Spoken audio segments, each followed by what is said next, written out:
Save किया था ना? मैं सिर्फ इसलिए गया था क्योंकि उसने मुझे कॉल किया, that's it. But listen तो. Save it for someone else. जिंदगी में सेव करना जरूरी है, मगर जब बात पैसों की हो, सिर्फ सेविंग से काम नहीं चलेगा। इक्विटी म्यूचुअल फंड्स में इन्वेस्ट कीजिए और अपने सेविंग्स को आगे बढ़ने का मौका दीजिए। Mutual fund investments are subject to market risks. Read all scheme-related documents carefully. No Lok Sabha election is around the corner right now, so why are we counting Lok Sabha seats? That's because by this time next year, you will have a new government in place. Not just in place, but well settled. It would have been almost 3 weeks since a new government would have been sworn in by this time next year. So we are also starting to look at politics going ahead to the next year, going ahead to the elections, also looking at prospects accordingly. And we are doing it not through Jyotish, not through astrology, but with data. This is also the time that the opposition is planning, the BJP is always planning, the opposition is having a meeting. 15 opposition parties are meeting on June 23rd in Patna to see if they can figure out a joint strategy against the BJP. When they plan their joint strategy, what are the facts that they will look at? And some of those facts are the subject matter of today's episode of Cut the Clutter. What does the data tell us about the degree of difficulty that the opposition might have in fighting the BJP or the Modi-Shah BJP going ahead? Or what are the advantages or head start that the BJP might have going in as a double incumbent? We'll do this with the help of a set of graphics which I will explain to you. They will run on your screen, and by quoting and by relying on a story that Amog Rometra, who's one of the youngest members of our stellar political team led by DK Singh, our political editor, who you are familiar with, I will also be drawing on that story. Now, all of this, the fine journalism that we bring to you, let me remind you, it only becomes possible because of the contributions you make as paid subscribers. So once again, short message, if you value good journalism, you have to pay for it. Because if you don't pay for it, then someone or something else will pay for it. And that someone or something else will not be as virtuous as you. And if nobody would pay for it, then it will not survive, forget growing. And we need to grow. You have a vested interest in our growth. So please do take that paid subscription, or if you have one, please renew it. That said, let's go ahead. So look at the basic picture. The basic picture is the opposition parties are now brainstorming what to do. Patna, June 23. But what are their prospects? So when they look at their prospects, these are politicians. They are hard-nosed politicians. They look at data. They look at the facts. They don't do wishful thinking. They will see, and we can also see, that yes, between 2014 and 2019 two elections, BJP's vote share actually went up. So there was no anti-incumbency. In fact, Prime Minister Modi got rewarded for whatever he might have done over the past 5 years in view of not just his committed voters, but new voters as well. So 31% of BJP vote went up to 37%. That is a substantial increase. There is, however, a little twist there. 31% goes to 37%. But accordingly, the number of seats did not go up. So while 31% vote share gave the BJP 282 seats, going up to 37 only gave it 21 more seats to 303. That tells you that the BJP maxed out in the states in vote share where it had already maxed out for seats. So again, the relationship between the increase in vote share and increase in seats is not that straightforward. But it works the other way also, that where the BJP is strong, its margin is much stronger, it's got a lot of cushioning, and it's that much tougher for its opponents to dislodge it. So the BJP won a bulk of its seats in 2019 in the same states, in the same political geographies that it won in 2014, just that its margins went up. Now, you might say that shows the limitations of BJP's increased vote share. At the same time, it tells you BJP's strength, the head start they have, and the degree of difficulty that the opposition has. So if they have to dislodge the BJP from these seats, that means BJP won these seats by much bigger margins. How much bigger margins? That is the key story for today. So look at your first graphic. Now this graphic tells you that in 2019, in 236 seats, that is out of 543, 236 seats, winners had a margin of more than 2 lakhs, right? More than 2 lakhs is 236 seats. Now, short question. How many of these did the BJP have? That is margin of over 2 lakhs. So, of the 236 seats that were won with a margin of over 2 lakhs, BJP accounted for 164. That is a neat 67%. So 67% of all seats that were won by a margin of more than 2 lakh votes, the BJP won. That is a big strike rate for high margin seats. And you would say that anybody who wants to defeat the BJP will have a tough time, at least in these seats where the BJP had more than 2 lakh votes. And once again, of all the seats in India won by more than 2 lakh votes, 67% were with the BJP. Now, a bunch of those were also with the BJP ally. So 10 of those, for example, were JDU, BJP's ally in Bihar. So you can add those two to 164 as well. That means the BJP won a large number of the seats above 2 lakhs. So that tells us the degree of difficulty that the opposition will have and the margins with which BJP will begin. Compare this with 2014. The same graphic also shows you data for 2014. There are parallel bar charts, first for 2019, second for 2014. In 2014 also, the BJP had done very well. In 2014, 166 seats were won by a margin of more than 2 lakhs, of which the BJP won 116. Now, 116 out of 166 is very impressive. If anything, the percentage is higher. So, BJP's strike rate of above 2 lakh seats in 2014 is 70% compared to 67% in 2019. But the base has gone up from 166 in 2014 to 236 in 2019. Bulk of that increase has come from the BJP. So we can cut and dice this data slightly differently also. What was 166 in 2014, that is the number of seats won by a margin of over 2 lakhs, went up to 236. A bulk of it, a much larger share of it was accounted for by the BJP and its ally JDU, because JDU in 2014 was not an ally. In 2019, JDU was an ally. So if you add the ally, then the total number of seats that the BJP and its ally won in 2019 with a margin of more than 2 lakhs was 180 seats. That's a hell of a lot. So bulk of the increase in the 2 lakh plus seats, that is from 166 to 236, the aggregate also came from BJP and its ally JDU. Now look at the next element, next two bar charts in the same graphic, right? These are comparisons between 2014 and 19 for seats won with more than 3 lakh margin, right? Larger the margin for a party of victory, tougher it is for its challengers now to cover that margin and defeat this party. In 2014, a total of 60 seats were won by any party by more than 3 lakhs. 3 lakhs is a huge margin in India.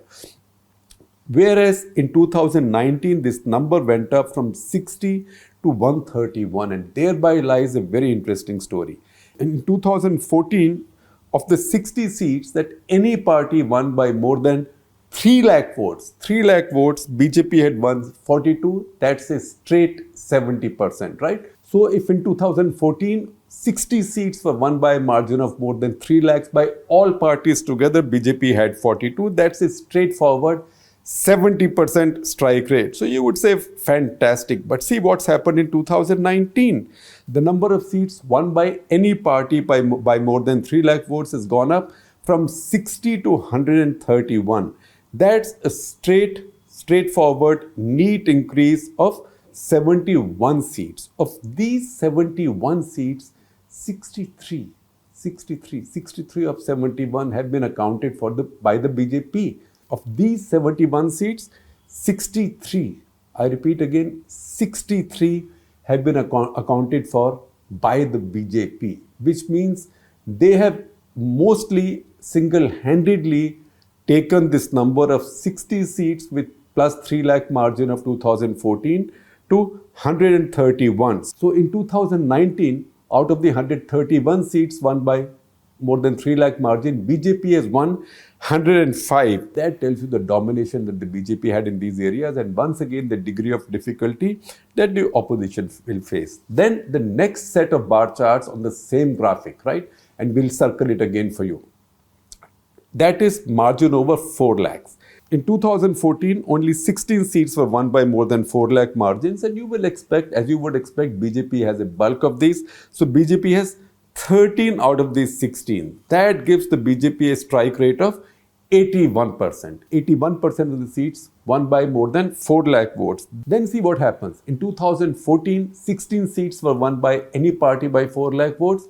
In 2019, it goes up 3.25 times. That's more than 3 times. That is 52 seats. Now, most of it has been accounted for by the BJP. So from 16, it's gone up to 52, which means 36 seats more have been decided by a margin of more than 4 lakhs. Of these 36, 31 have been taken by the BJP. 31, right? That means almost all of them. And finally, look at the 5 lakh plus seats. There were only 6 of these in 2014. BJP had 5 of these. Very good strike rate, as you would expect. This number has gone up to 17 in 2019. What is the BJP share there? BJP share there is 15. So the number of 6 has gone up to 17, which means it has gone up by 11. BJP's number from 5 has gone up to 15. That's gone up by 10, which means BJP is almost entirely accounted for this increase. Now, in the graphic, you will see another interesting color, and that interesting color, and you will see, oh, that's not BJP, that's not JDU for 2019. That's another color that features often enough. What is that? That color is DMK. DMK has got a number of seats in these high victory margin categories. In fact, when we show you the chart later of the 5 lakh plus victories, 17 5 lakh plus victories in 2019, DMK is the only one that breaks the BJP's monopoly. Of the 17, BJP has 15, DMK has 2. None of the other party features in that. None of the other parties features in that chart. Now this is done. Come to a couple of other graphics. So our next graphic, look at the states, and this is color coded. Look at the states where BJP has got the maximum number of 3 lakh plus victories, and that's very interesting. And you compare this. You compare the two charts. First of all, you see this chart for 2019. This tells you, the chart for 2019 tells you the states that look darkest don't include UP. States that look darkest are Rajasthan and Madhya Pradesh. That is where the BJP has the largest number of states with 3 lakh plus margins. And remember, these are the states which just a few months earlier in the state elections, Congress party had won. So Rajasthan, 16 out of 25, Madhya Pradesh, 16 out of 29, and once again, Gujarat, just a little bit lighter, 15 out of 26. These are the 3 states in which the BJP increased its margin very significantly, and those are the states where once again they will look the most impregnable. Haryana also 8 out of 10. That's very impressive. UP, aren't you surprised? Only 10 out of 80. There is a little twist there that I will explain to you in 1 second. But before I do that, we have to look at our next graphic. I'm putting it in comparison with the first graphic, so you will see both of these together on your screens. This is the graphic, a similarly color-coded graphic for 3 lakh plus victories for 2014. There you will see, once again, Rajasthan is dark, Madhya Pradesh is dark, but the darkest is Uttar Pradesh. At the same time, Uttar Pradesh is not as dark in 2019. How did that happen? Now, one difference possibly is, and that's the reason I said there might be a twist, one possible reason is that in 2019, SP and BSP had fought together. So that vote division was less. So while the BJP still won a large number of seats, Rahul Gandhi got defeated as we know, while the BJP still won a large number of seats, they were not able to replicate the kind of success, the kind of margins that they had in the adjoining Hindi heartland states, that is Madhya Pradesh, Rajasthan, and then onwards into Gujarat. Now, when you look at these two charts, you will also see some other highlights which I'll mark out for you. in Gujarat, for example, between 2014 and 2019, in Gujarat, BJP increased 2.5 times. By 2.5 times, the number of seats it had won by 3 lakh plus margin. So 2014 was 6 seats, 2019 was 15 seats. Similarly, in Delhi, so if you look at Delhi, Uttarakhand and Himachal, that is 7 plus 5 plus 4. 16 seats in all. Of these 16 seats, in 2019, they won 11 by a margin of more than 3 lakh. And once again, if you look at the entire picture, the entire country, in 2014, look at both the charts. In 2014, BJP had victories with more than 3 lakhs in 8 states of India. In 2019, these 8 states became 19 states. That also tells you that there was a growth not just in the absolute numbers of margins in the key states, but also a spread in those margins. That tells you the level of BJP's dominations in the key states where it counts. Now, if you talk to people on either side, as you will do if you read Amog Rometra's story, of which I am sharing a link with you, people from the BJP say, look, we've been preparing for this election, next election for 2 years already, and we have no vulnerabilities, right? And we will not only replicate it, but we will improve on it.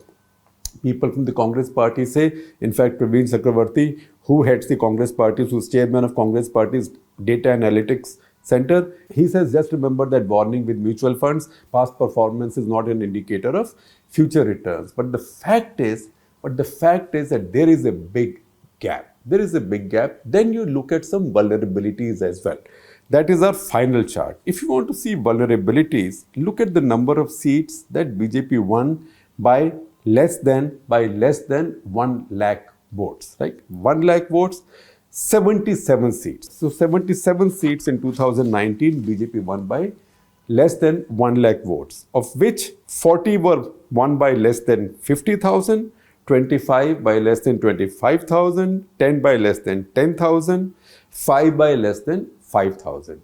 Now for the opposition, if they were planning, they'll be looking at these seats and also seeing what is the spread of these seats, statewide spread. And that again gives us some very interesting aspects. That also gives us some very interesting highlights in the picture. So if we look at that, so of these below 1 lakh margin seats, 20 are in Uttar Pradesh. That's a very significant number. 20 are in Uttar Pradesh. 10 are in West Bengal. Again, very critical for the BJP. Those seats in West Bengal, can they replicate that? They would like to increase that, but can they replicate that? Odisha, 7. Now, the number of 7 only tells us half the story. For the full story, remember the total number of seats that the BJP won in Odisha. They won a total of 8 seats. So of the 8 seats the BJP won in Odisha, 7 were won with a margin of less than 1 lakh votes. Telangana, all 4 were won with a margin of less than 1 lakh votes. Karnataka, which otherwise they swept, 7 seats by less than 1 lakh. Chhattisgarh, 5 seats by less than 1 lakh. And Bihar, 2 seats by less than 1 lakh. But Bihar, we know, is not data that is relevant to any projections of 2024 elections, at least as of today, because we don't know what will happen to Nitish Kumar by 2024. He keeps moving from one side to the other, but 2019 election results in Bihar were also greatly influenced by BJP's alliance with JDU. So if you look at BJP's vulnerabilities, and that's what the opposition would be looking at, and that is what the BJP will also be watching. This is Maharashtra, where BJP did not have that many seats with 2 lakh plus, 3 lakh plus margins, in spite of the fact that they had Shiv Sena as their partners, and Shiv Sena votes also would have devolved to them. Now the question is, where will the Shiv Sena votes go in the next election? And while whispers about a BJP Akali Dal rapprochement, which by the way, I will welcome greatly, that's my editorial view, I'll welcome greatly, because it's very important in Punjab for a Hindu party and Punjab's preeminent Sikh party to come together, because you can laugh at the Akali Dal, but remember that Sikh politics is run through the Gurdwaras. And Gurdwaras are controlled by the Shiromani Gurdwara Prabandhak Committee, which is controlled by the Akali Dal. They win elections there all the time, and chances are, I don't see the likelihood of anybody defeating them in the foreseeable future. So it's very good in my point of view, and this is not an electoral point of view, that's a different thing. for the interest of Punjab and in the national interest, if the Akali Dal and the BJP come together again, at the same time you will see the BJPs again warming up to Chandrababu Naidu and Telugu Desam party. They've been allies in the past, then they've broken up. Anybody who's been an ally can come back and be an ally. But once again, for the BJP to reach out there and to be open-minded tells you that the BJP takes no chances. West Bengal, 10 seats. That's more than half of all the seats that the BJP got. They won by less than 1 lakh votes. UP, 20 seats by less than 1 lakh votes. In Odisha, for example, 7 out of 8 seats that the BJP won. These are areas of vulnerability that the BJP will be looking at, particularly because their alliances are broken down in Maharashtra and in Bihar. And that is why you might have seen that there are some stirrings of maybe a possible rapprochement between the BJP and the Akali Dal, because all said and done, BJP had got 2 seats in Punjab, which would not have happened but for the Akali Dal. And if this alliance doesn't happen, then BJP might lose those 2 seats as well. So this is the situation right now. Remember, BJP does not have such a big margin in its majority. It only went up from 282 seats to 303. So even if BJP increases its vote share in these states, its seats don't increase. On the other hand, the opposition does not have to deny the BJP power. The BJP and NDA, the BJP can still have power, but if they can reduce the BJP seats by 50, 60, right, that much, then it becomes a very different kind of BJP government or a very different kind of Modi government. This is how the equations for next year's elections stack up. As of today, this situation is dynamic. It will keep changing and evolving, and as it does, we'll keep you posted.